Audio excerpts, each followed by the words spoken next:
Hello, Memphis fans, and welcome to The Point. I am Wes Pruitt. Got Brandon Bumgarner, Nathan Wilson, and Will Bass in the house with you again tonight. We've got some things to talk about. There's some Tiger fans out there, guys, that are quite upset. I'm sure there's Tiger fans in this room right here that are upset too. We're going to get into it. Got to thank Germantown Village Wine and Liquors, Stephen Plunk and company doing an amazing job over there. They are at 7730 Poplar Avenue, Germantown, Tennessee. Go by and see them. They've got some single barrel whiskeys that are absolutely amazing. Go by, check them out. Tell them 4-Star sent you, and they may cut you a little deal. Who knows? Stephen's a good guy. Nathan, let's go ahead and jump right into it, man. Memphis and Temple. It didn't go as we planned it to, obviously. So let's talk about it, man. Let's just do a little recap. Nathan, I'll start with you, then I'll jump over to Will, then I'll go down to Bum. Nathan, give me your take on this Memphis Temple football game last Saturday in Philly. Tough to watch, man. Really tough to watch. This is another game where Memphis has a big lead and just ends up losing it come second half. But my whole thing is there were a lot of mistakes made, yes. For instance, one that I spoke with Bum about, and I guys, this goes for all y'all. Why would you switch hands at the 1-yard line when you're about to score? I mean, you cost yourself a fumble, and then on and on top of that, a turnover.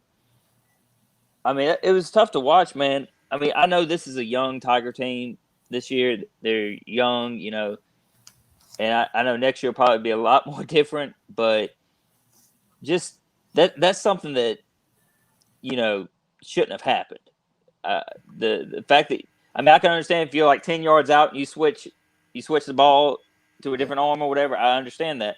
1-yard line, all you got to do is tuck it and just literally dive in. But I will say this defense, I will give it to the defense a little bit in this game. They did. I mean, they did a lot better to me. I think they improved a lot. Offensive line, I just kind of fell apart a few times. But all right, not to cut you off, Nathan, and we're going to get into the defense here shortly. But when you say they improved, like, are you saying because they were up 21-0 one week and they were only up 17-0 the next week, and then they gave it up? Or I'm saying, like, they played.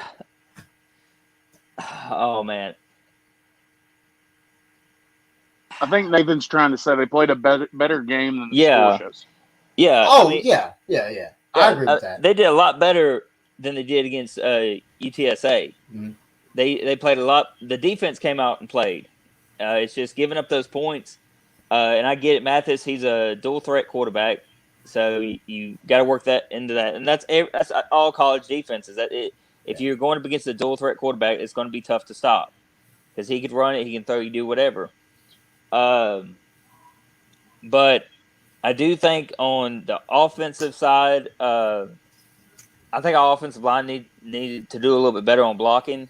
I think if I hope somebody can bring up the stats for me on our rushing. I know Clark only had 92 yards.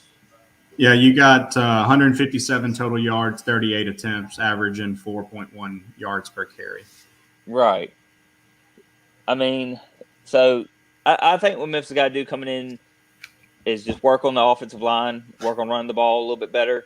I think it was the same issue you had in the game against UTSA. Memphis has got to establish the run a little bit better. Passing's great. I mean, you got Calvin Austin. You got your weapons on the wide receiver side, but it's just you got to establish that run. Yeah, most definitely. Will, what about you, man?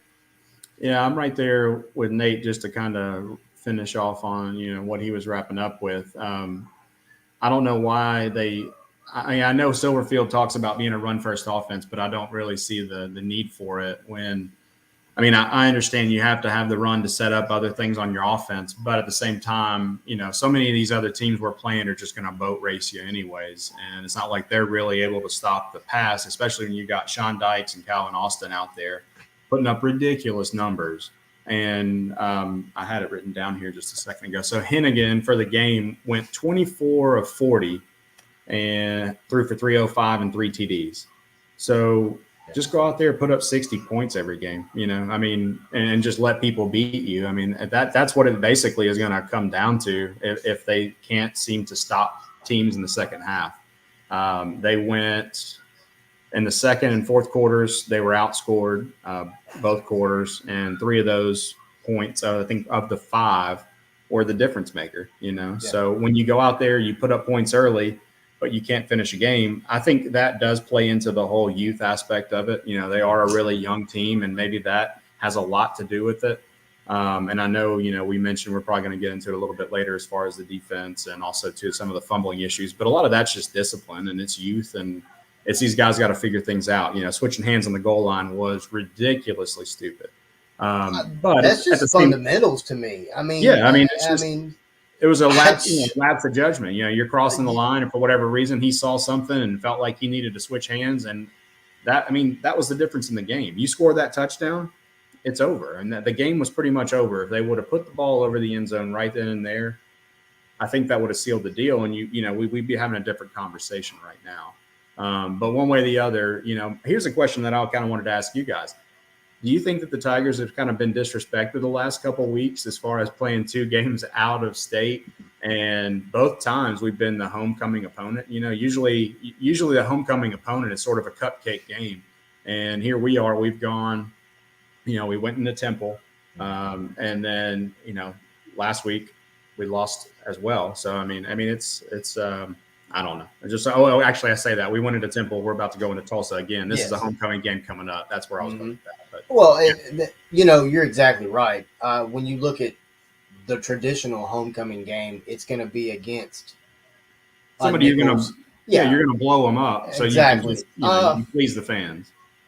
I also think that's a way to get additional people in the stadium for a big game. I mean, but yeah, I do think. I definitely think it's disrespectful. There's no doubt about it in my mind. I mean, and a school knows what they're doing when they schedule a homecoming game. Absolutely, let's just call it what it is.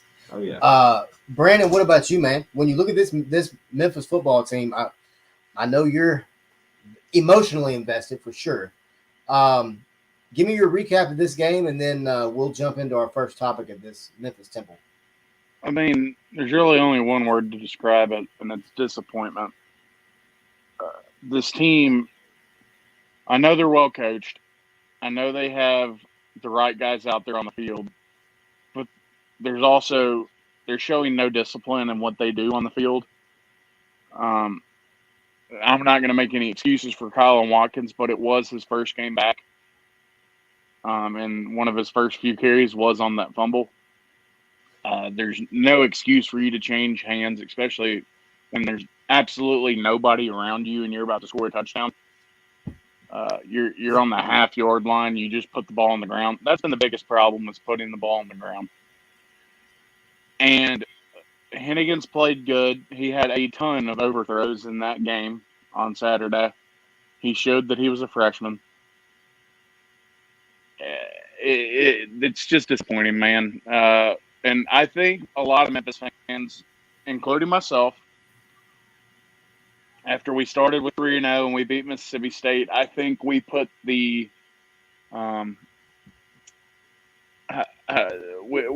tried to make our expectations a little bit higher than they should be as far as for this team.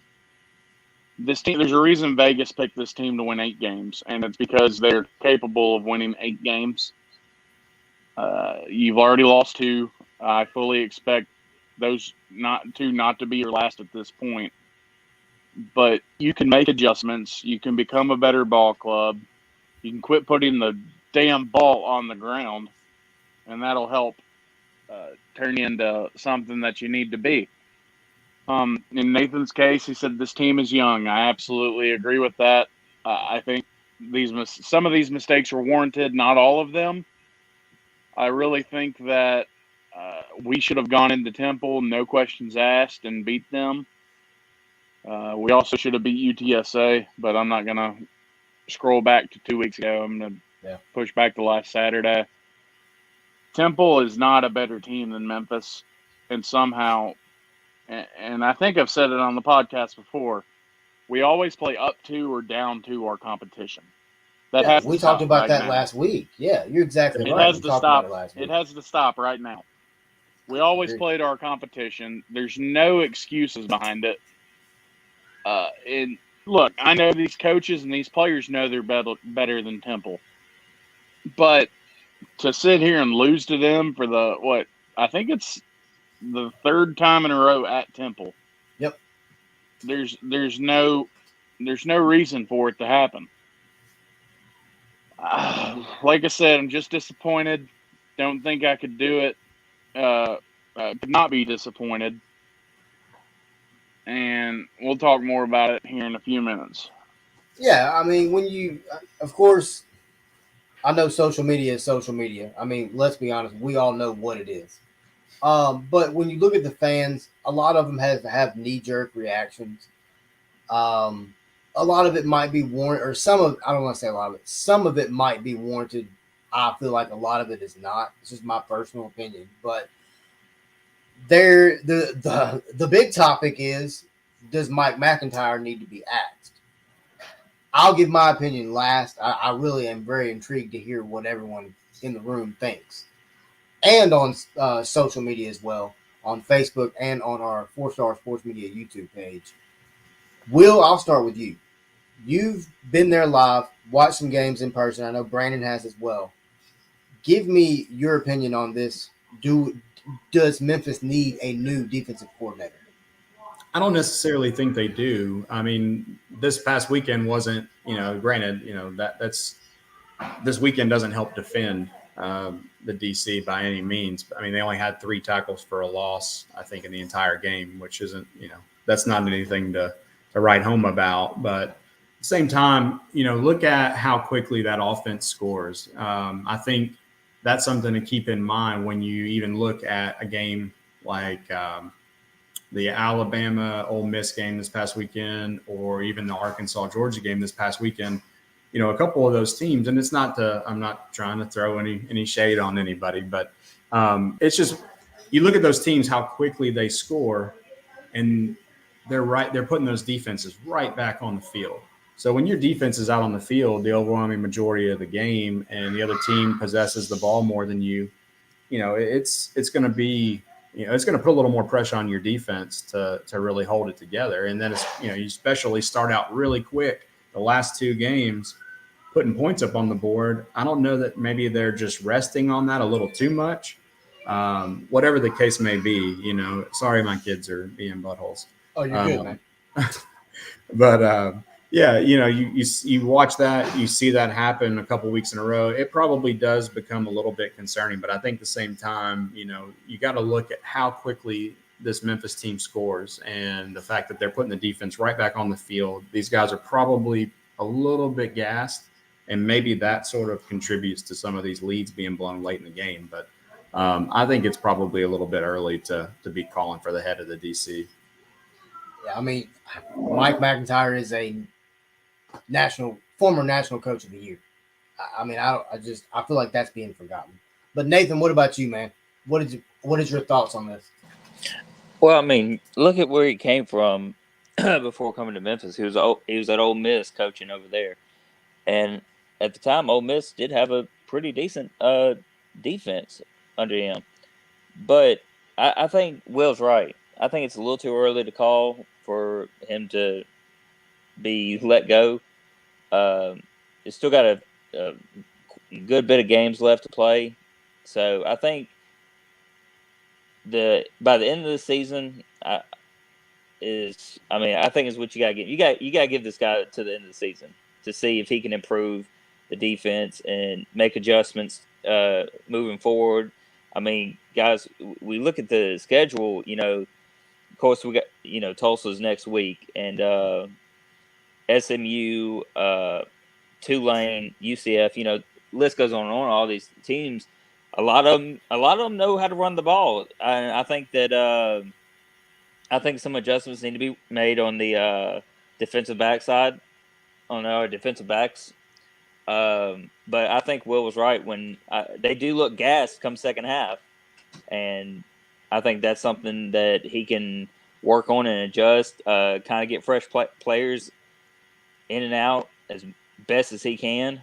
I haven't seen them run against really a big up tempo offense yet. So, but if they ever do, that's going to give them a lot of problems if they don't fix it now.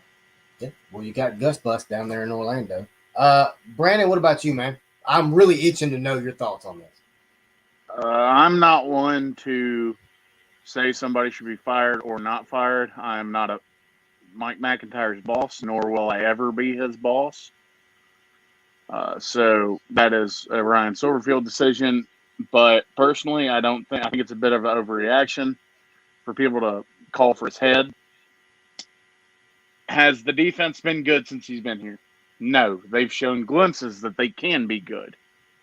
But there was an interesting point that one of the commentators said during the game on Saturday, and I don't remember if it was the third quarter or the second quarter, but he said that the Memphis offense had only been on the field for 2 minutes in that quarter. That means that our defense was on the field for 13 minutes in a single quarter. That's inexcusable. Well, that was the difference in offense, that UTSA game, too. Yeah, absolutely. And so, like Will said, you put the defense in a really crappy situation by either going 3 and out or scoring very quickly. And let's not sugarcoat things, guys. Like, the offense hasn't been what it has been in the past. It's not, oh, we'll score and get right back out there on defense. It's we've gone 3 and out, we punt the ball, and now our defense is back out there within 30 seconds. They barely get time to rest their legs or do anything. And when you don't have a ton of depth at the defensive side of the ball, it doesn't help. And not to mention you have young guys all over the field that are coming in and out on the defense. Greg Rubin, who was scored on twice Saturday, true freshman. And he has been one of the most impressive parts of the defense.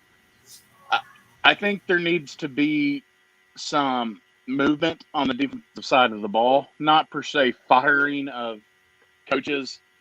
I think that these guys need to give everybody an opportunity to get out there and prove themselves.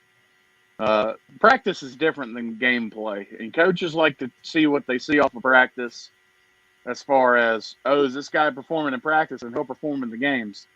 Some guys just don't get up for practice. I'm sorry to break it to you, but other guys will show up for a game, and the same guy will show up for a game and have 2 picks and a forced fumble, you know? Allen Iverson was bad about that. He wasn't a big fan of practice. No, practice. We talking about practice, man? Not a game. Practice. No, Practice. not a game. Just practice. But now, well, never mind. That's a whole other story. The actual story behind that statement. But go ahead. Yeah. Oh, I know the story behind it. Yeah. But no, I just find it funny that people want to put all the blame on all the coaches and all the players. You shouldn't do that. Just give more guys an opportunity to get out there and prove themselves. Oh, yeah. And that'll help your case. I mean, you have a guy like J.J. Russell who leads the country in tackling. I never thought that'd be possible at Memphis. But you know what? It just shows that these guys are on the field so much. Typically, the sign of a guy with the most tackles in the country is either they're the most talented guy on their team and one of the best, or they're on a defense and never get off the field. Or they're on defense and they never get off the field. Yeah. I mean, no offense to J.J. Russell. I think he's going to be an NFL football player at some point. Absolutely. I think he's a stud. But the defense just doesn't get off the field, and it gives him the opportunity to get all these tackles. It's frustrating. Like I said, it is demoralizing to a team to lose 2 games in a row. So we will see how this defense responds and how this team responds in general on Saturday at 8 p.m. Yeah, I mean, y'all hit every point. I I mean, in all honesty, but I guess I'm going to go on kind of a little bit of a rant here for the fans on social media, and I understand we're on social media too. I get it, but the 3-man front, I understand, is not a popular thing. Go ahead. Don't call out the fans that are just going after McIntyre because they're also going after Silverfield, and that should not be happening. It's on my checklist right here, buddy. I got it. I literally have a checklist. I'm going to check it off after I say it. Trust me. Any fan that is going after any coach or any player on the Memphis staff or team program, and this is any sport, doesn't matter. Football, baseball, basketball, golf, knitting, it doesn't matter. Whatever sport, you should have your season ticket revoked. This is just my opinion. You should have your season ticket revoked. Any parking pass you got yanked. If you're on Tiger Lane, not anymore. You're gone. It's ridiculous. These players are putting in countless hours, not only on the practice field, in the film room, by themselves, in the weight room, but they're also a full-time student. And for any fan that is going to bash them, guess what? Those social media pages that you're on, guess what? So's their family. So are they. They see that. Their family sees that. The rest of the country sees that. It's killing. It'll kill your entire recruiting in a heartbeat because you got crappy fans. And that's not what I want to say, but I can't cuss. It's ridiculous. It is absolutely ridiculous. Any fan that's calling out Ryan Silverfield, bet you won't say it to his face. Bet you won't. Any fan that's calling out Mike McIntyre, former National Coach of the Year. I'll say it again. National Coach of the Year. Say it to his face. Bet you won't. Bet you won't say it to a player's face. You can talk big and bad behind a keyboard, but when you're in the stands, you won't do it. You know why? Because everybody else in blue is going to kick your tail right there in the stands. They don't care. It's ridiculous. Now, is the 3-man front a great front to line up in? I don't know. I kind of like it. I kind of don't. It's just my personal opinion. But Mike McIntyre, for example, is in his second season as a Memphis defensive coordinator. Oh, and guess what? Last year was COVID. Everything was through Zoom. It was this way. How the crap can you teach football through Zoom? How? How do you really see what a kid can do and can't do on Zoom? How do you see how fast he is? You don't. It's called knowledge. That's what he's been doing for his whole life. The guy is a coaching master of defense. I get it. Our defense is not playing good. We've given up 2 back-to-back 21 and 17-point leads in the first quarter. If Memphis was a first-quarter team, we would win the national championship this year so far. Bring on Bama. I'll take on Bama scoring 21 points in the first quarter. I'll take it. Every daggum day of the week, Monday through Sunday. It's ridiculous. This man was in COVID last year. Hell, Ryan Silverfield was in COVID last year. This whole team that's on the field now was in COVID last year. It wasn't a regular season. You don't play for a month. Name me another time in college football where a team doesn't play for a month. Don't worry. I'll wait. Hit me up at 4-Star Sports West. Let me know. Because I guarantee you nobody's going to answer that question. Screenshot that. What they need to do is they need to sit down, they need to shut up, and they need to be a fan for this university, the city, and the young men that are playing. That's what they need to do. The same people that are crying are the ones who won't show up to the game when we play Navy. That was my next point. Thank you.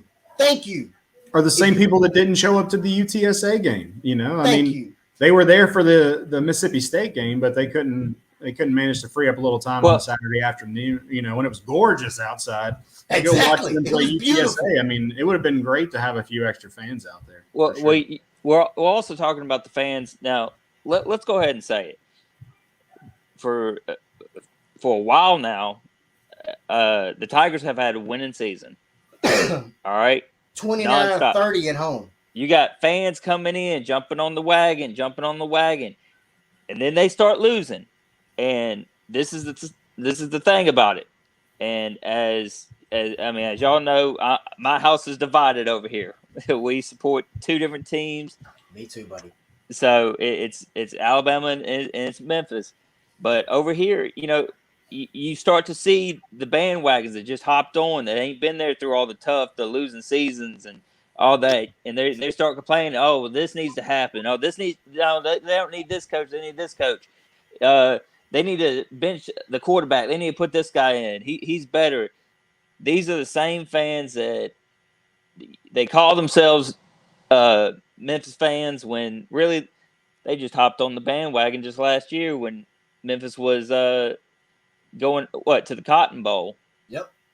So that's all it is, and you lose two games and already you're going to bash the Tigers and say, oh, that's it. That's it. They're already trying to get on the phone and call Hugh Freeze, Nathan. They're like, we want Hugh Freeze. Bring us Hugh. Are you kidding me? That's ridiculous. It's ridiculous. Yeah. It's ridiculous. Hugh Freeze is the same guy who would say, yeah, I'll take the Memphis job. A year later, get offered a Power 5 job and leave immediately. He already told Memphis no. He already told him no. Why would you call him back? That's like your girlfriend breaking up with you and going, well, screw it. Let me call her back. No. Screw that. Move on. We've got Ryan Silverfield as the head coach. Guess what? He loves being at Memphis. He eats, sleeps, breathes Memphis. That's it. And that's the thing. To all the viewers listening right now and that agree with what we're saying, and the ones that don't, go back to the interview with Ryan Silverfield that we had on the show and see how much he loves the city, how much he loves this team. Exactly. And how much he's done and everything. This man, I mean, you got to understand, this team is a young team, all right?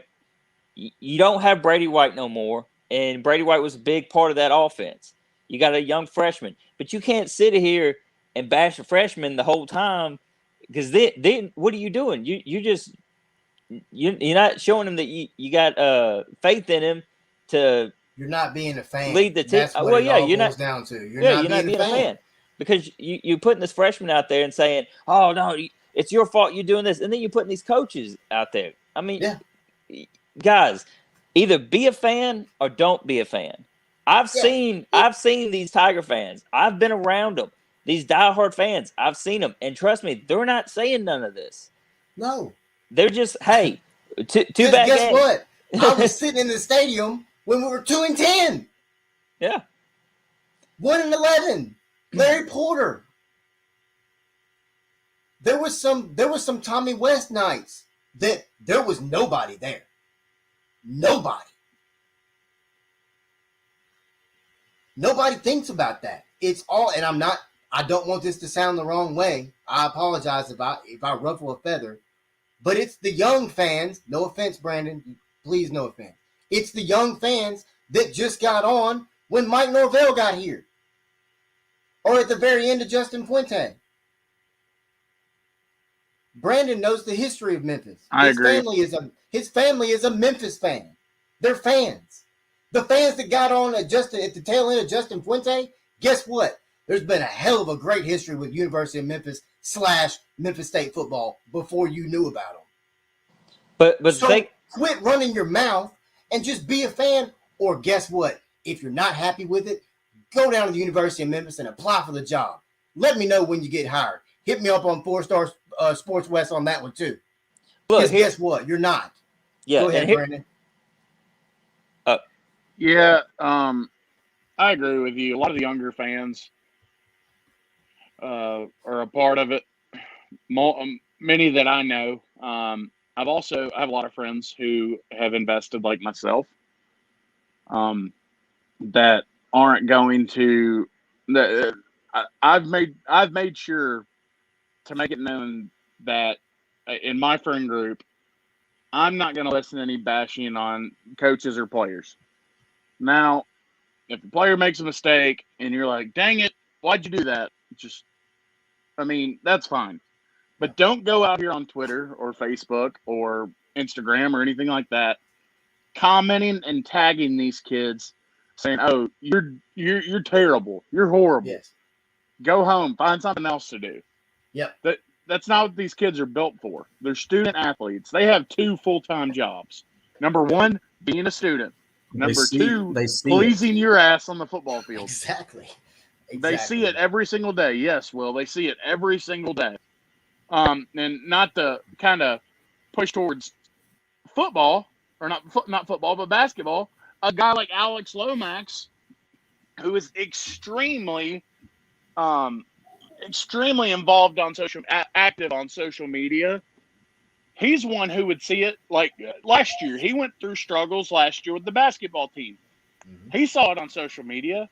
And, he said in a press interview, I'm not going to sugarcoat things. He said, like, straight up, he said, I see that stuff every single day, and it absolutely bothers me. You think these football players aren't going to do the same thing? Exactly. These guys follow multiple accounts. They're retweets, likes, everything that's sent to them. Their family sees it. Their family sends it to them. I've And gained it just brings followers more just stress. by tagging them on stuff on Twitter when they make a big play. Yes, and it brings more stress on these kids. It's not fair to them because, like I said, they are kids. Yeah. They're still kids. I'm a kid. I know I'm 26 years old, but I'm still a kid. These guys are not too much younger than me. Right. It's ridiculous, man. And you know what? If you want to step up and call this kid a piece of crap or something like that, I guarantee you won't do it to their face. Exactly. Because a guy like Morris Joseph will come after your ass. Yeah, he will. Yeah, he will. All right. Well, speaking of football, sorry, not to cut you off. I was going to get into the Tulsa game. We kind of went like way off the rails there. I apologize. It was my rant. I know. I'm sorry. So you got Memphis taking another road trip, guys. Heading out to Tulsa. It's going to be a fun one Saturday night. I'll be there in the press box covering it for 4 Star Sports Media. I'm very excited about that opportunity. When you look at this Tulsa team, and we can just make this kind of brief if we want. How do you stop Tulsa, Brandon?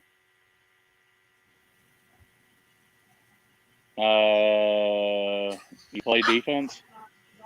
Yeah, I mean, true. Like you score more points than them. Thank you, Eli. It's about the only thing we can do right now. I'm not gonna put this on anybody, any one particular person. I think your running backs have to show up as a group. I think offensive line has to show up as a group. Your receivers and Seth have been fine. Seth has made mistakes here and there, like I said. But yeah, your defense needs to come out and just respond. They have to respond. Silverfield, they're saying is eyes up, and then everybody says all in. Well, guess what? Your ass better be eyes up and all in on Saturday. Yes. Tulsa, look, I know their record precedes them, but they're a better team than everybody thinks. And I know I picked them last week to beat Houston, but they got throttled by Houston. But here's the thing. Who's to say Tulsa's not going to respond? Who's to say Tulsa's not going to come past that adversity that they had last week after a big loss? I think they absolutely can, especially since this is the first game that we've played them since the missed field goal that sent us College game day. Yep. So, yeah, you gotta respond, man. Your eyes got to be up, and you got to be all in. And I know that sounds cliche to hear, but these guys, I believe they'll be ready. I believe they'll be. They're going to be ready to go. No ifs, ands, or buts about it. Will, what about you, man? All right, so I got a handful of things to kind of look forward to, or at least things I'm looking at for this weekend. So both of these teams are coming off losses in their AAC openers. So that obviously gives both of them a little fuel to the fire. Plus, this is a homecoming game for Tulsa. They have posted 53, 39, and 3 in their homecoming games.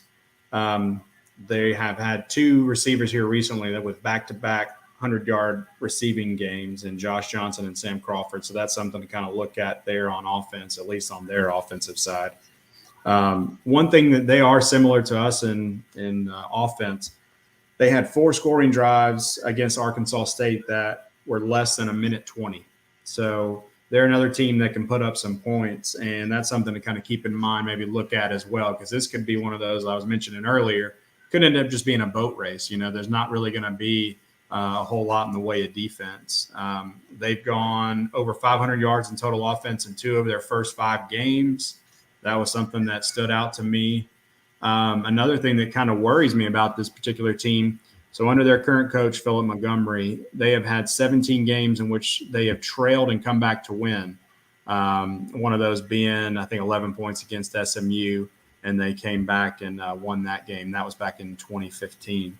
Their defense could be something to worry about as well, considering we can't get the ball going on the ground. We're relying on Hennigan, who's actually done great. I know everybody likes to dog him, or at least it seems like a lot of people have, but you're talking about a kid, like an actual kid that is going Literally. out there doing grown man things on a football field amongst Seth other Hennigan's not a grown-ass kid. He's a legitimate child.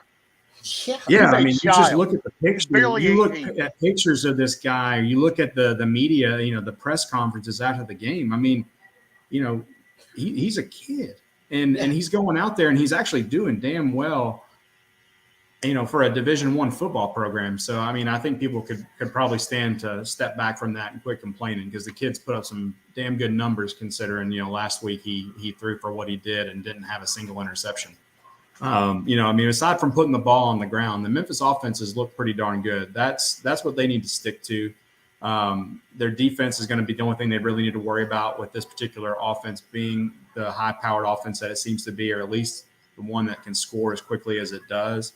The last thing, that we, like I was saying, we need to worry about for them, their defense. They've got 35 tackles for a loss and 102 yards total loss, and they rank 30th nationally in that. So that's something to consider too, especially, like I said, we can't get the ball going on the ground. If Hennigan starts scrambling around, we might lose some big yardage in that game, which could obviously affect some of the offensive drives, in a negative way. But I mean, I guess one thing to consider with their offense moving the ball like they do, as quickly as they do, and score as quickly as they do, that could prove positive for our defense. Since they've had such little time to actually get off the field, if for whatever reason Tulsa is able to move the ball, at least that gets them off the field for a little while, unless the offense just goes right back out there and it's just a back and forth tennis match the entire game, which it ultimately could be.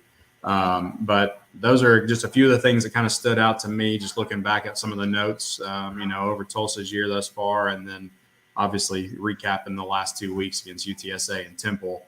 I think honestly, as much as I hate to say it, defense is what wins championships, but we're not worried about a championship at this point. Just put your foot on the gas, let the kid go out there, put the ball in the air, and just let Sean Dykes and Calvin Austin just put up ridiculous numbers, turn it into, NCAA 2022, and just let those kids go out there and, have 300 yards apiece. Just let it happen.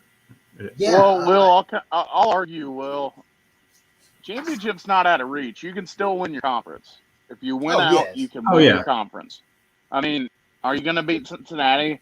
It's not logical, but you still got to go out there and play the game. They're good. So they are very good. They're very, very good. But I told y'all 2 weeks ago. Ryan Silverfield, yeah, you did. Ryan Silverfield said in his introductory press conference that his goal here is to win conference championships year after year after year. That's not out of the question. And I know a lot of people are like, oh, Bumgarner's crazy for saying this. Well, guess what? I mean, look, you have what? You're sitting at 3-2. You play 12 games. You have 7 games left. If you can go 7-0 the rest of this schedule, that puts you at 10-2. I really believe that SMU is going to blow one eventually, other than us possibly playing them. But not only are you playing for a possible conference championship, you're playing for pride. You're playing for the city. You're playing for your teammates. You're playing for your family. And like I brought up earlier, eyes up, all in. You have to be all in if you want to take care of this moment and keep going.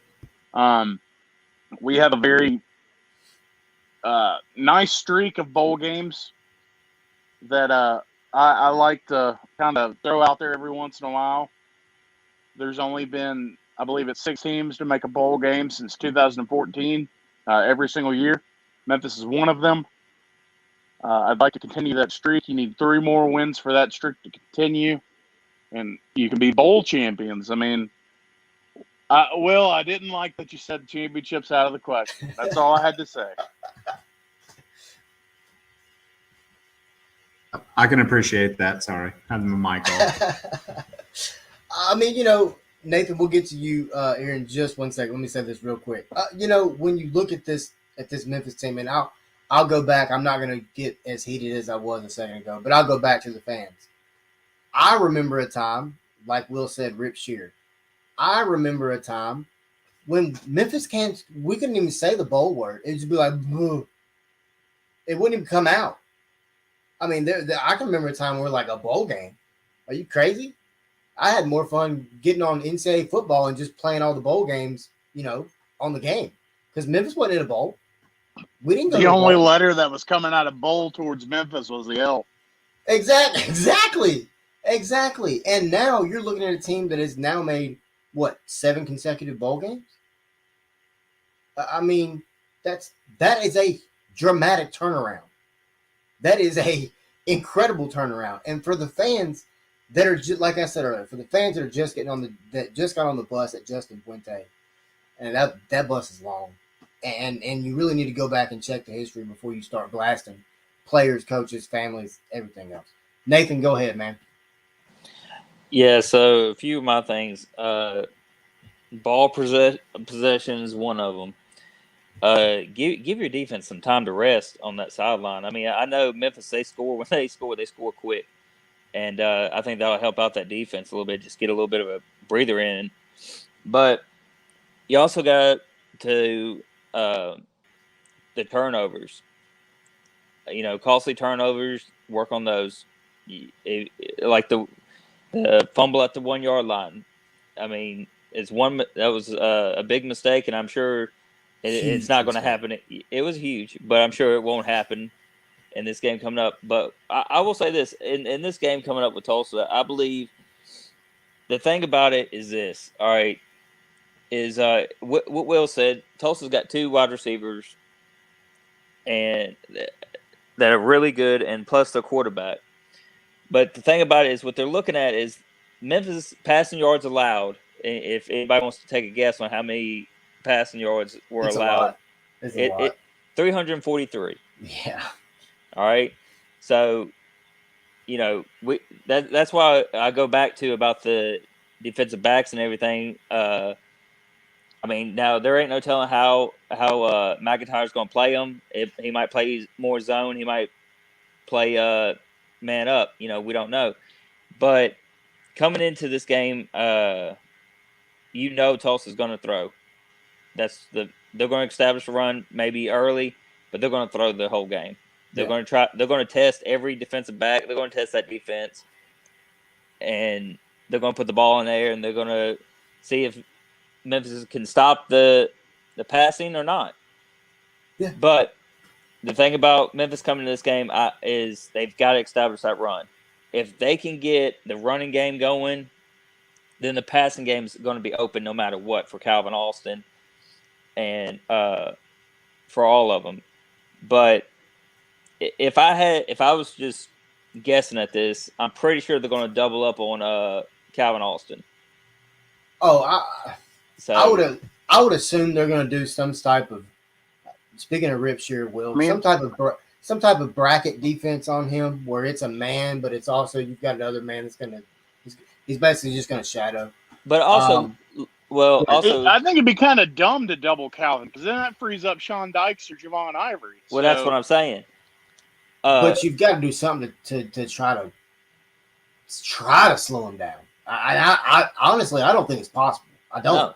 I don't think you can slow Calvin Alston down. But I do see Tulsa coming into this game, and they're going to blitz. They're going to blitz Hennigan all day. They're going to put him to the test, and he's done good under pressure. And I think that as long as Memphis comes out, and plays the way that I know that they can play, like they did against Mississippi State, Arkansas, as long as they come out and play their type of ball. And defense doesn't tire out second half. I see Memphis taking this one easily.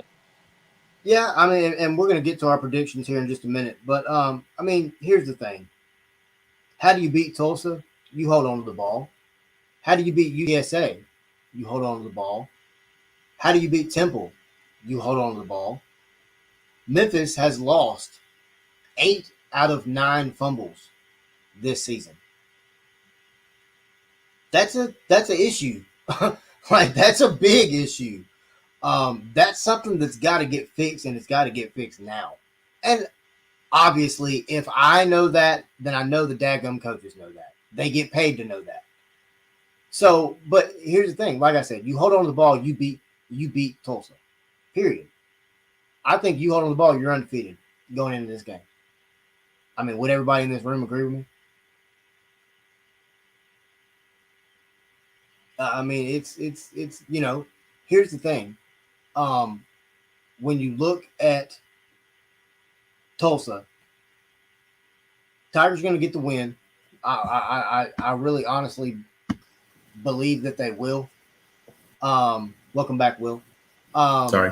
But oh, you're good. You believe that they will? That's exactly why I did it. Let's get to some game predictions, and then we'll take a quick break, and then we'll come back and talk a little basketball. But so, give some score predictions. Will, we'll start with you. Are we talking about the Tulsa-Memphis game? Yes. I mean, I don't know about an actual score prediction, but I did make a note earlier about this game, and whatever the total is, I haven't looked at it, but I would take the over.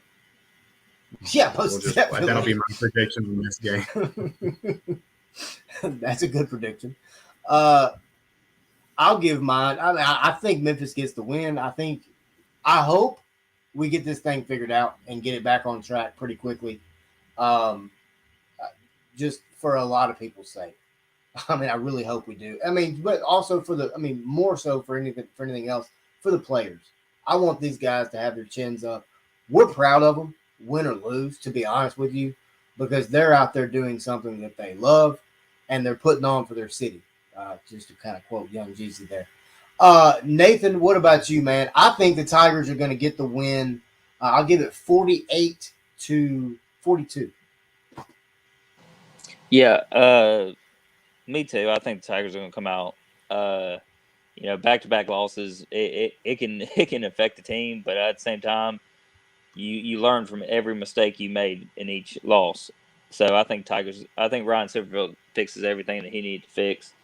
And I think he's going to have this offense and defense. I think he's going to have them both on point. Give me Memphis Tigers winning. I'll say 37-24. Are they going to be on the point? Do what now? Are they going to be on the point? Maybe. We'll see.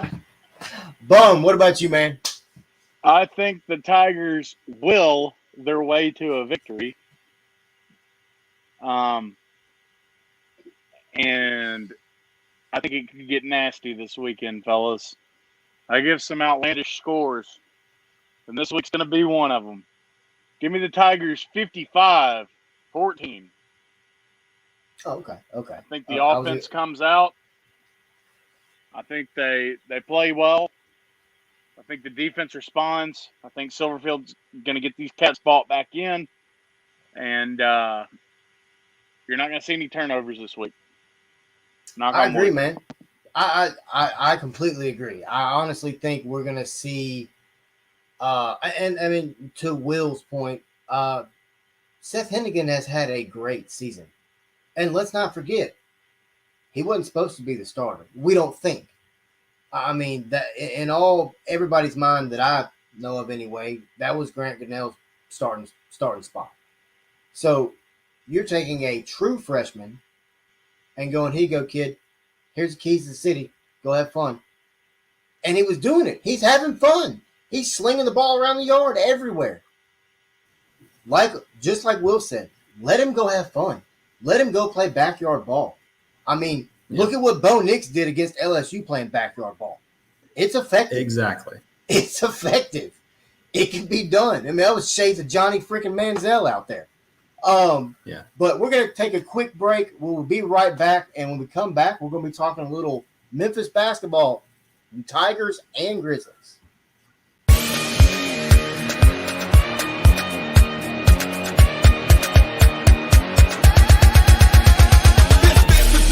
Come to lose, we here to win. Pay your dues, otherwise I got bad news. What you came to do? We're the boys of blue. My city known for rock and roll, good barbecue and soul food. We got rules though, when you come through, don't fool with us. We done told you, we struggle daily. Crime rate is crazy, get wrong's one thing you don't do. My guys, the Grizzlies and Tigers, baby, we animals and we don't lose. We give you the blues when you come to us. Be ready for war, we lacing up. You better bring a whole army with you, cause the Memphis here, we don't play a bluff. This Memphis do, we ain't come to lose, we here to win. Pay your dues, otherwise I got bad news. What you came to do? Get the boys the blues, get the boys the blues, get the boys the blues, get the boys the blues, get the boys the blues, get the boys the blues, get the boys the blues. What you came to do? Get the boys the blues. There's so much history in my city that I can't put it all in a song, but I'll tell you one thing, we get along. When anything around here going wrong, we had riots in the past, grew from that. All lives matter, that's a fact. But come to my town talking any kind of smack, we gonna beat you down and send you right back. We winners, man, not beginners, man. We gon' eat every one of you for dinner, man. Get your tickets outside, it's going down tonight. This is our day, just don't quit it, man. This Memphis do, we ain't come to lose, we here to win.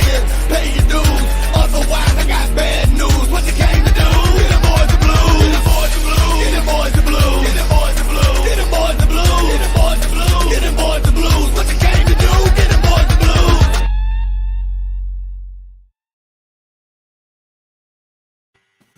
Welcome back to The Point. Man, I got to give a quick shout out to my guy, Lil White, for that theme song. Give them the blues. Just download it, play it. When you're riding through Memphis and you're Ford Focus with your 32-inch rims, bump, give them the blues. That song is amazing. Thank you to Lil White for doing that for us, man. It's a huge help. We are a Memphis podcast. He is a Memphis rapper. He's legendary. He does an amazing job. Been doing it for years. Thank you again to Lil White. We're The Point, presented to you by Germantown Village Wine and Liquor. Reach out to him, 7730 Poplar Avenue, right there in the heart of Germantown. Go by and see Stephen Plunk or give him a buzz, 901-737-3174, and tell him The Point and 4-Star Sports sent you. Stephen might hook you up with a little something. They got some single barrel whiskeys there that you can only buy in their store. Flood them. Wear them out. Germantown Village Wine and Liquor, thank you for the sponsor.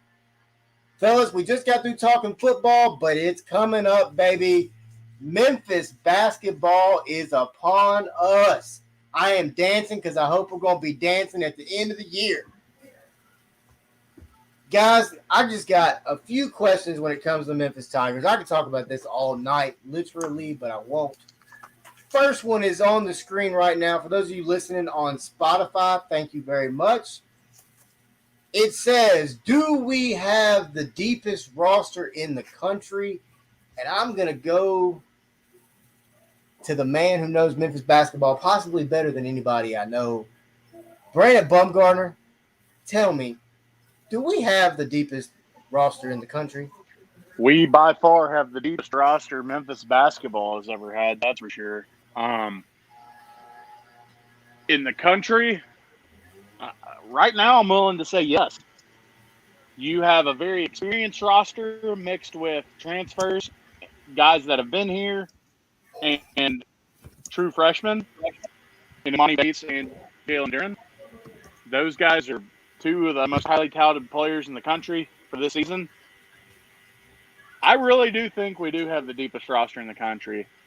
I think it's going to be evident come the first preseason game, then when you get into conference play. But you're really going to see it, and we all know Penny loves those deep lineups. I think you have guys from top to bottom that are capable of playing all minutes of the game. And we never want to see injuries happen, but unfortunately they do happen. Didn't happen sometimes. So depending on what happens as far as depth the season goes, I really think that Penny can hang his hat on the guys that are on that bench. The bench play is going to be phenomenal this year, I believe personally. Tyler Harris, a former 4-star recruit, is a walk-on for the University of Memphis, which is just crazy. You don't see 4-star recruits being walk-ons at other schools. I am willing to bet we absolutely, undoubtedly have the deepest roster in the country, and if not the country, it's definitely top 2. Well, here's my question, Brandon. We know Penny likes to experiment with his lineups. I mean, I feel like we're the Oregon Ducks football uniforms of college basketball. Like, look at all the different ways you can put this team on the court. I mean, Will, when it comes to Penny, how excited are you to watch to see just who he kind of sticks on the court to just mesh with who? Yeah, I mean, I've got the lineup here in front of me, and I know I've heard a couple of statistics over the last few months as we've recruited who we have and put together a lineup that we have. And I want to say I don't remember the exact statistic, but of our entire roster, I believe we could roster 2 top 25 teams, which is pretty incredible if you really think about it and sit back and actually analyze who we've got, just the overall length on the court. Obviously, our biggest guy and one of our biggest recruits this year, in Jalen Duran, he's 6'11", but not just that, the dude has a 7.5-foot wingspan. So you just put him in the paint and let everybody else do their work, whether it's DeAndre Williams, Earl Timberlake, which we kind of wait to see what he's going to do. But I think he's somebody we really need to watch. Obviously, Imani Bates, huge recruit there.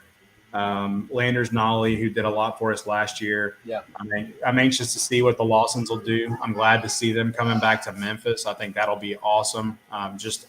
I think the excitement around those kids in general, back when we had the initial opportunity at getting them when the Tubby failure was going on. Yeah. And losing out on that. I mean, that was a big hit to Memphis as it was. And he was droning on for so long about recruiting not being what it was in Memphis. And then you got Penny to come in and just, he starts cleaning up and showing people how it's done. But yeah, you look at this roster. I mean, I think it's safe to say that they're going to be in for a hell of a season. I think it's going to be a lot of fun to watch. Yeah, I agree. And I had the opportunity to speak with the Lawsons. We also spoke with their dad. We had them both on our show. They're great young men. They seem very humble to me. They just seem like, hey, I'm here to be a student and play basketball. It really wasn't, there's a lot of hype around this basketball team. And I almost wonder if, obviously the team has to know how much hype's around them, but I almost wonder if Penny's just like playing all the hype down. I mean, do you think that's kind of how it is? Sorry. It really wasn't. Go ahead. I don't know that he's necessarily playing anything down.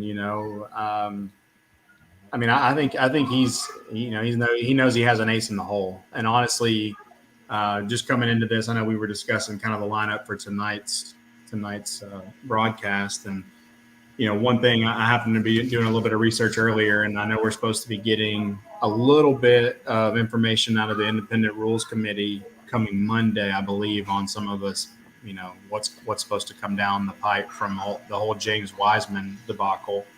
It'll be interesting to see. I know we were talking about that, I think, last week, and Brandon, he seemed to think that Nike would kind of help foot the bill on that, but we shall see. Ultimately, it's going to be interesting just to see how that whole thing plays out, but as it is. Can I say something after you, Will? Yeah, oh, absolutely. Yeah. I just think as it is, the team is going to be great. I just hope they're allowed to be great.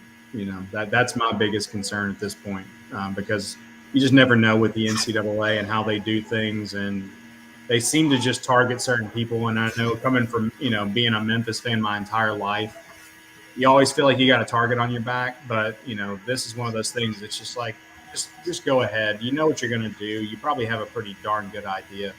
Just do it or move on, because the whole waiting game thing. I mean, I think that's kind of drawn to the point that everybody's tired of it. But go ahead, Bum. I know you were about to say something. First of all, I think it's really disrespectful for the NCAA to come out this late right before the season starts, especially before you have Memphis Madness next week. Barring what they say or what is said, what happens to Memphis, I still believe that Nike and other sponsors of the school are going to protect us and kind of do our own thing. Louisville kind of got a slap on the wrist from them. So I really don't think that it's going to hurt that bad. So I have to take a step back and I look at the whole Oklahoma State situation from last year. Cade Cunningham should not have been eligible to play. Well, not that he shouldn't have been eligible. Oklahoma State should not have been eligible for the NCAA tournament, but they appealed, and the NCAA drug it out until the tournament. So it allowed Oklahoma State to be able to play in this past year's NCAA tournament. If they screw over Memphis and say, "Oh, your guys aren't allowed to play in the tournament," do you know how hard that's going to hurt these kids? All the hard work that they put in practice during the summer. These two guys in Amani Bates and Jalen Duren committed to the University of Memphis, saying, "Hey, I want to come play at your school. I want to have a chance to play for a national championship." If the NCAA or IARP or whatever the hell it's called screws over this university, there's going to be hell to pay. I promise you that. I firsthand know that there will be repercussions towards the NCAA. I'm not breaking news here. I'm just letting you know what's going to happen. There will be a lawsuit. I absolutely promise you that. There's going to be an appeal. And if the appeal is denied, there will be a lawsuit. I 100% believe in that and have heard different things about that. It's Bush League for you to bring this up the week before, or the week of Memphis Madness, and then a couple weeks before your season starts. It should have happened in the summer, July, spring. Yeah, July would have been good, or at least, I don't know, like you said, spring. Exactly. Like they've sat on their hands for too long. If you screw us over now, after all this hype has been built around the team, and it kills our momentum, then all the blood's on your hands. Penny did nothing wrong. Is that not the goal, though? I mean, that just always seems like, again, that's the goal towards Memphis. It's the goal towards Memphis. Call me a homer. It's legitimately Memphis versus everybody. It is. But always has been. your other thing, sitting here, and let me tell you, I know we have a target on our back, but at the end, the one thing we all know the NCAA loves is money. Memphis is going to bring in money this year. Oh yeah. And people want to watch Bonnie Bates and Jalen Duren play college basketball. Memphis has 4 national broadcast basketball games this year. 3 against decent opponents. 1 against a not so good opponent. So, Brandon, a guy that I follow on Twitter, and I'm not going to say his name, but he's a very well-to-do NBA scout, was on a plane today, and guess where he's coming? Memphis. And he literally said, "I can't wait to watch Penny and his squad go to work." Yeah, so I believe that they're having the Memphis Pro Day coming up soon. They're going to have I think it's like 35 total scouts in attendance, different NBA GMs and stuff like that, to watch these kids practice and do like a little combine type thing. Penny did it 2 years ago with the whole Wiseman situation. But let's talk about this Wiseman situation. I didn't want to talk about it last week. So Penny Hardaway did absolutely nothing wrong. He was not the head coach of the University of Memphis when this kid moved to Memphis to play basketball for him. Did he give this family money? You tell me. I don't know. Everything I've heard, yes. Everything I've heard, no. There's no proof behind it. Also, If you do have proof behind it, that means you have a vendetta against Penny Hardaway for no reason. What has this man done to you? Absolutely nothing. What's he done to anybody? Nothing. He's a good dude. And he's a genuine person. You can see it. But for you, the NCAA to come out and say, oh, James Wiseman's eligible, after you declared him eligible, months after you declared him eligible, to be exact, it's just a shady thing that I see, you know? It just seems like a common pattern for the NCAA. It's not fair. It's extremely harsh. And I don't think the NCAA realizes what they have in Memphis. They have not only a moneymaker, but a sleeping giant. Penny Hardaway donated a couple $1 million to the university in 2008, I believe, or 2009. When James Wiseman was in what? He was like 8 years old. He was 8 years old. So now they're saying 3 years before he becomes the head coach at the University of Memphis that he is deemed ineligible because he paid for his family to come play for him to come play at the University of Memphis. The guy didn't even know that he was going to be the head coach. When Wiseman committed to Memphis, Josh Pastner not committed to Memphis, committed to East High School to play for Penny. Josh Pastner was still the head coach here. You were a coach and a half before Tubby. And Yep. then Tubby's here for 2 years. It just shows that there's an X on our back. And I swear to you, if they screw us, I swear there's going to be repercussions. There's going to be a lawsuit, and there's going to be a huge backfire on the NCAA. Well, here's the thing, man. At the end of the day, why are we being punished? That's the question I've asked the whole time. And then secondly, we haven't been punished yet. Well, no, but I mean, promise you, next week I'm going to have a field day. Something comes out Monday saying we're not eligible for the NCAA tournament. Well, we were punished. He couldn't play. We were punished. I mean, everybody's like, we were punished. James Wiseman couldn't play. He was done. He went on to Golden State, which I get it. He's that talented. I understand that. He's a generational talent. We've got, 4 more on our team now? But what I don't get is everybody's just painting this picture that Penny's just a snake. He's not a snake. So you're going to help somebody that you know? How is that being smart? A snake? He is smart. But, I mean, when Penny gave him the money, there was no thoughts that I know of anyway of Penny being the basketball coach at the University of Memphis. James Wiseman didn't know he was going to go to Memphis. James Wiseman thought he was going to play for Penny, win state championships, and then whatever. James Wiseman didn't know he was coming to Memphis, didn't know he was even moving to Memphis.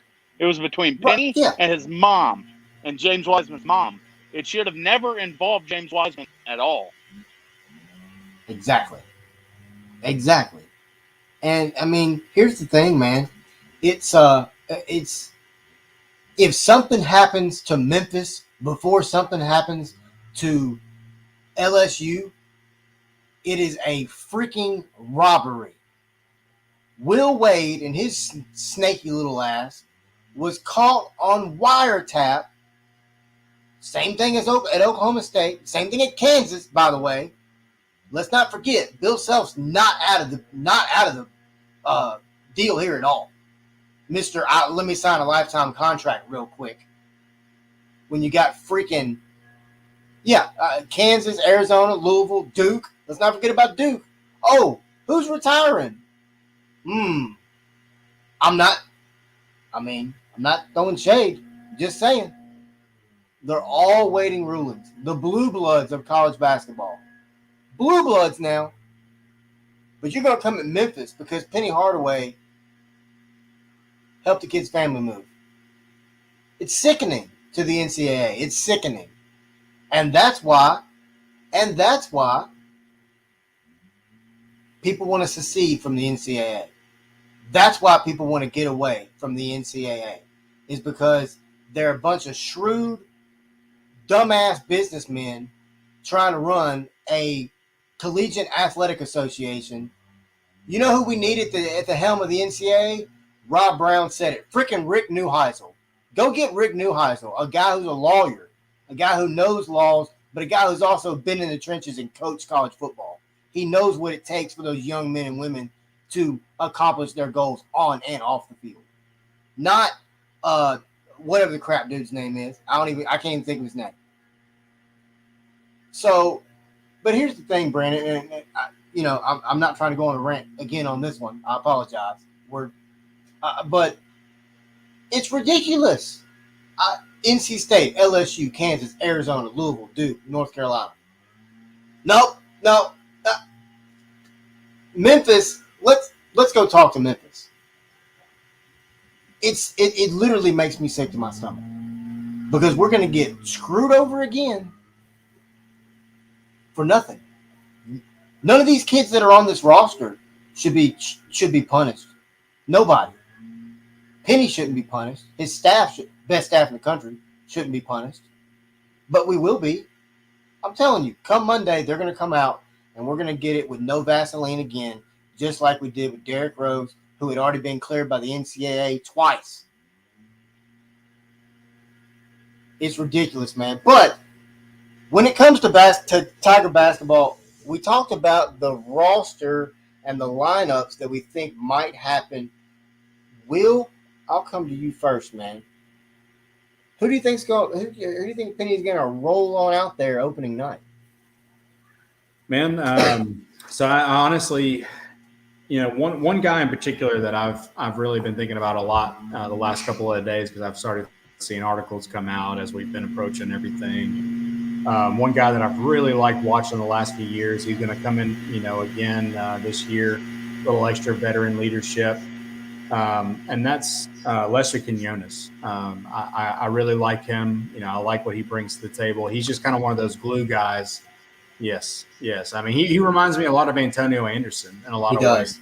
He plays a lot of minutes. He's going to put in good quality time for you on the floor, but he's also a leader. He's going to be able to help these young guys hopefully find where they need to be on the floor. They got plenty of experience. They're going to be fine on their own.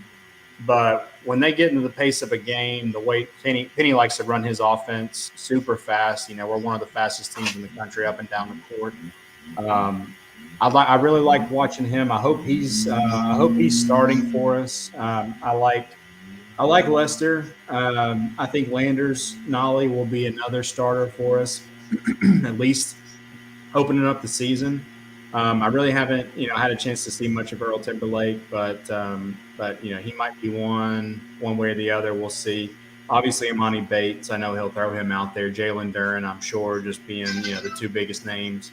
And maybe throw Chandler Lawson out there as the fifth. So, looking at a starting five of Bates, Duren, Nolly, Chandler Lawson, and Lester Quinones as my starting five.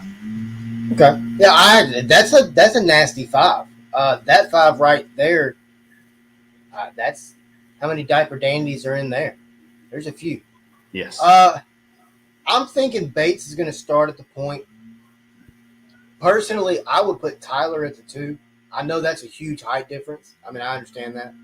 But to me, man, Tyler's it's fun to watch. It's fun to watch.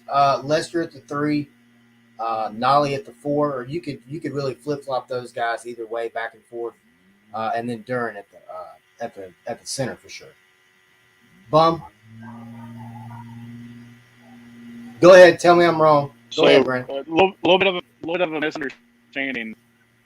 The ruling's not coming out Monday. It's just the timelines. Oh, okay. So that's what I just found out. Somebody texted me that. But so right now, I'm sitting with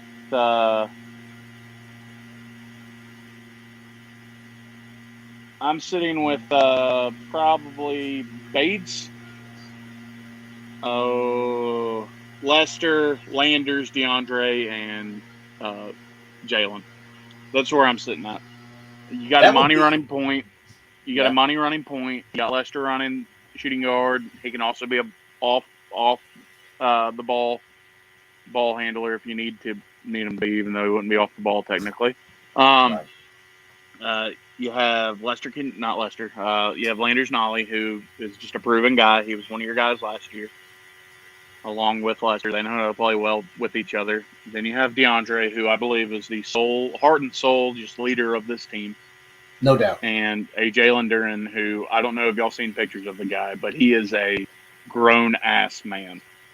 At 17 years old, he is more ripped than half of these NBA players, and has apparently just been embarrassing guys in practice. So, should be good.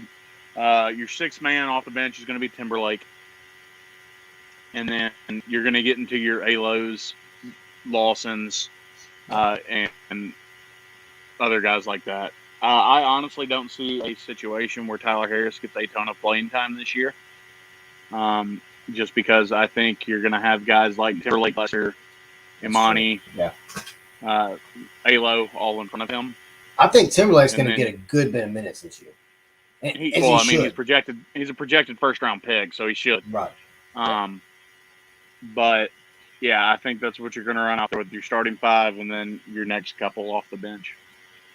Yeah, most definitely. All right. So, I mean, everybody does it. Let's go ahead and do it too. Let's give our way too early season predictions for the Memphis Tiger basketball program.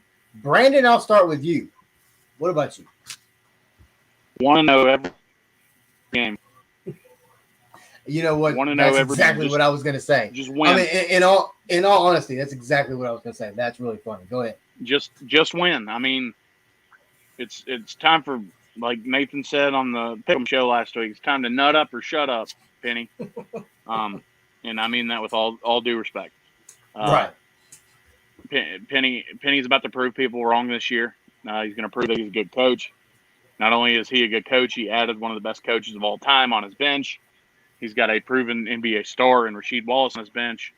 People forget about Cody Toppert and how good of a coach he is. We talked about the depth. The depth is there. Yeah. Now we're just looking at it.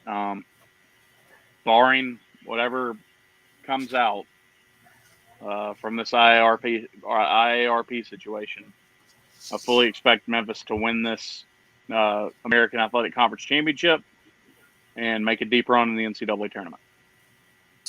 I completely agree, Will. I'll get right to you right after me. I completely agree. I think Penny gets off this quote-unquote schneid.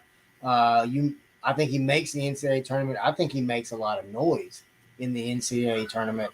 And I think this is where you're going to see the beginning of a run that Memphis is getting ready to go on basketball-wise. We're going to be top 5, top 10 yearly.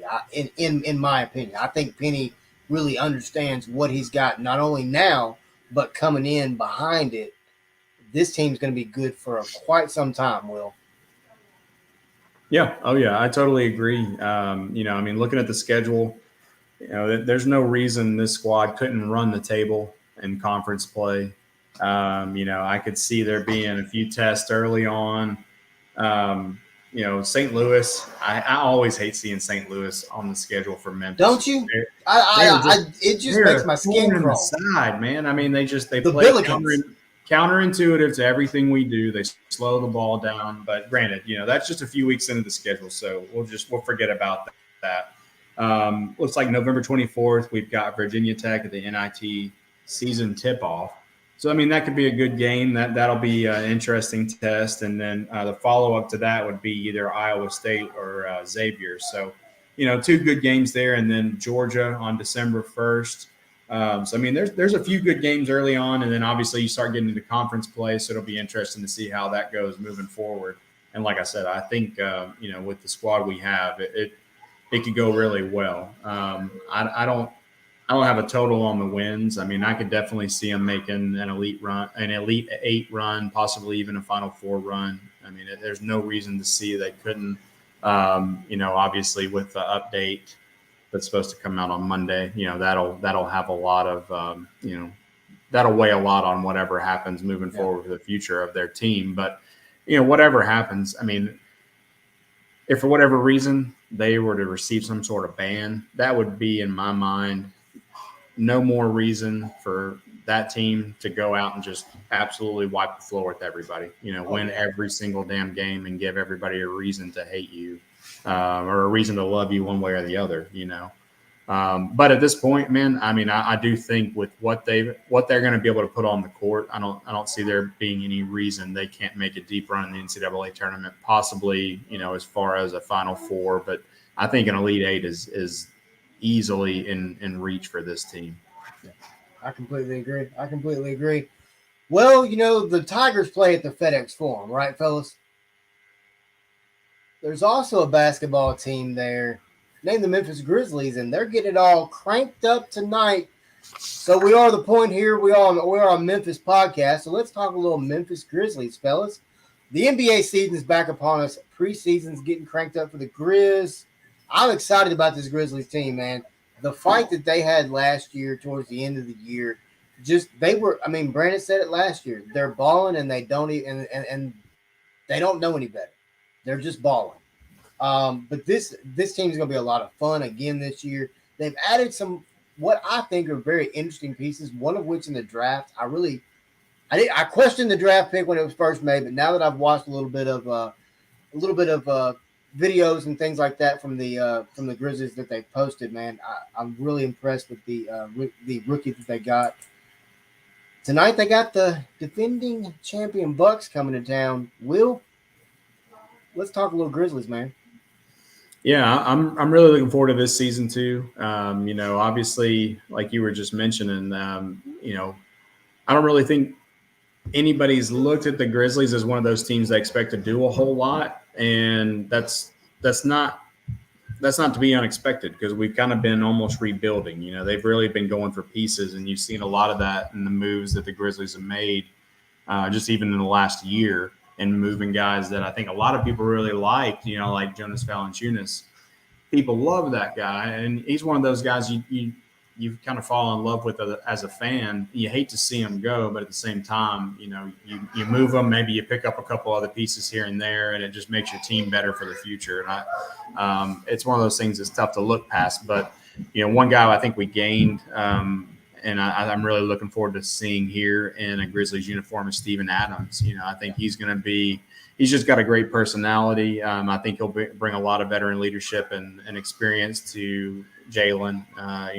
When you talk about, Jaren, not Jalen. Jaren Jackson. He's still young. He had a good year last year. I think really kind of caught fire towards the end of the year and really started to pick some of his numbers up a little bit. But he's got to stay healthy.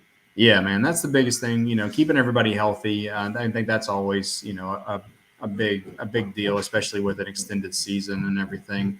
But between Jaren, Ja, bringing in some new talent, I'm looking forward to it, man. I mean, I think it's going to be interesting.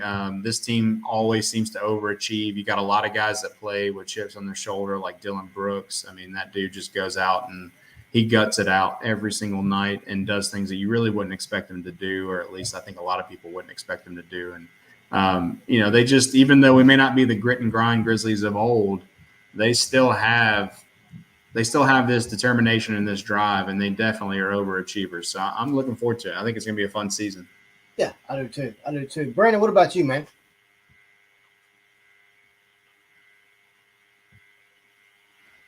Brandon? I'm trying to get off mute. There we go. Oh. So right now they're up by 12 on the defending champs without Giannis Antetokounmpo, of course, just because it's preseason, so it doesn't mean anything. But they look good right now. Yeah, kind of piggyback on what Will says. This team always oversees expectations. They're not supposed to do what they always do. You have a good player in Dylan Brooks. You have a very, very, very young core. Steven Adams is the oldest player on this team, and he's only 28 years old. Mm-hmm. So that if that tells you anything about this team.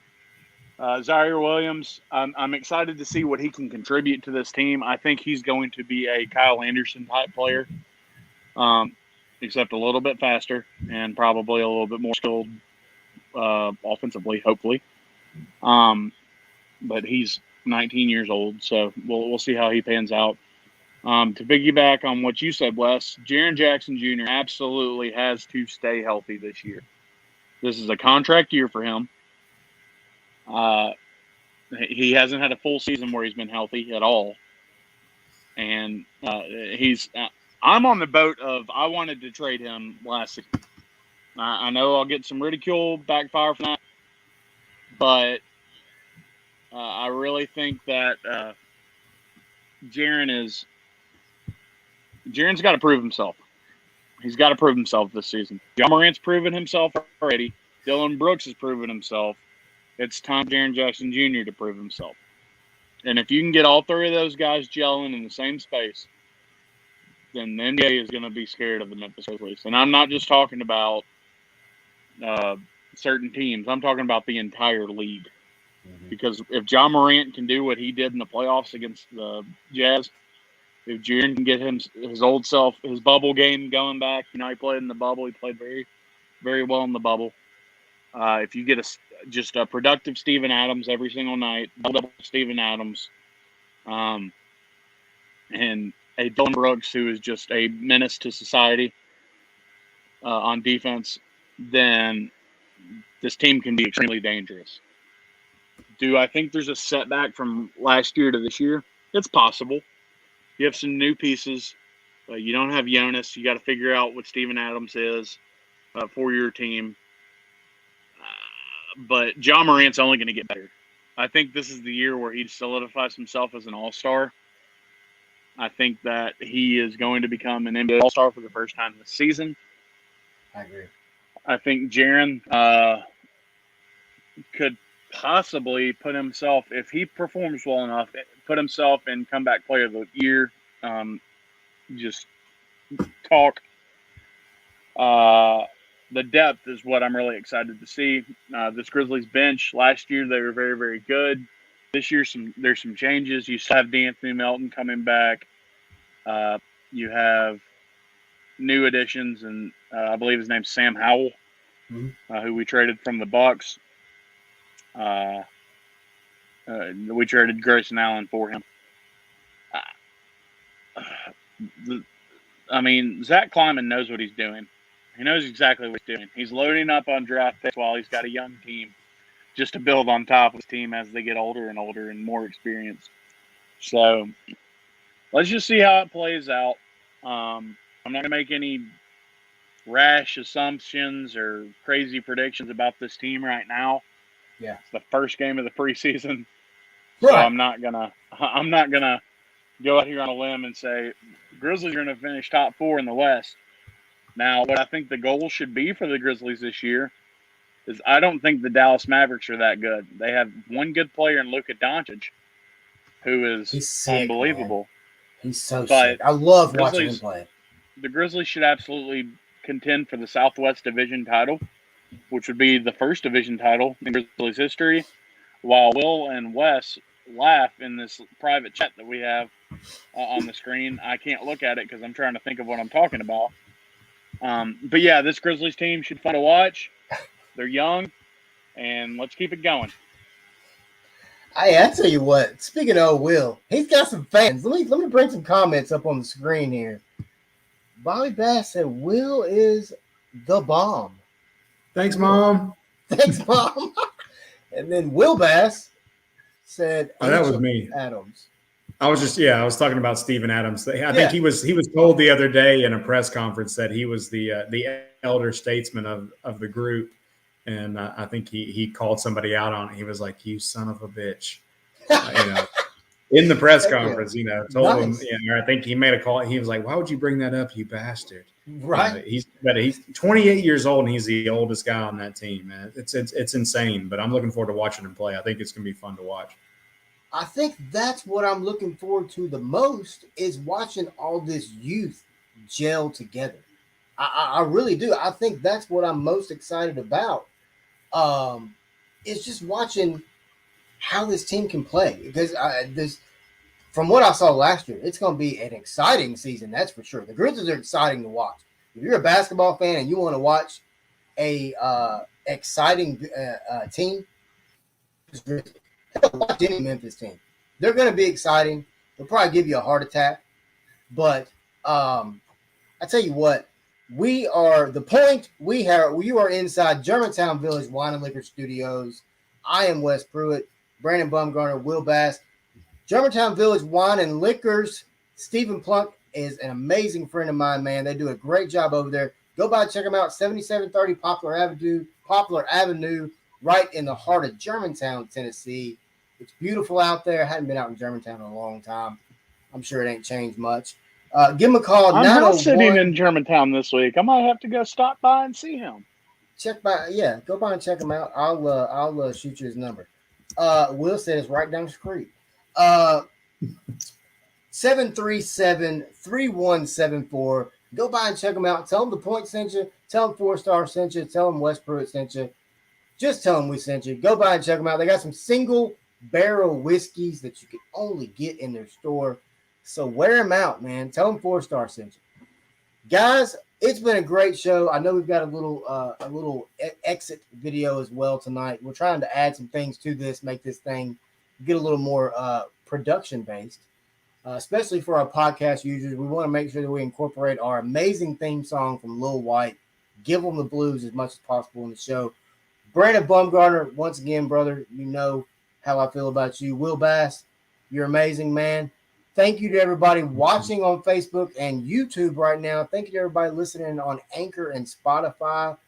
Next week's going to be fun. We're going to talk a little Tulsa football and more. We are The Point, and we are out.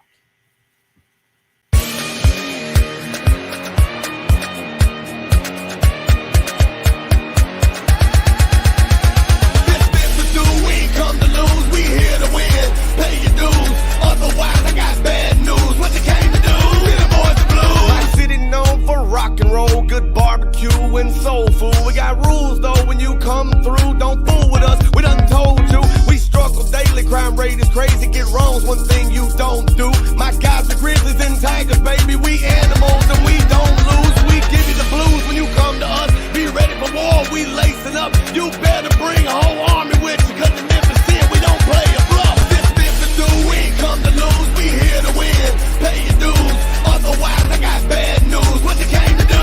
Get the boys the blues. Get the boys the blues. Get the boys the blues. Get the boys the blues. Get the boys the blues. Get the boys the blues. What you came to do? Get the boys the blues. There's so much history in my city that I can't put it all in a song. But I'll tell you one thing, we get along. When anything around here going wrong, we had riots in the past, grew from that. All lives matter, that's a fact. But come to my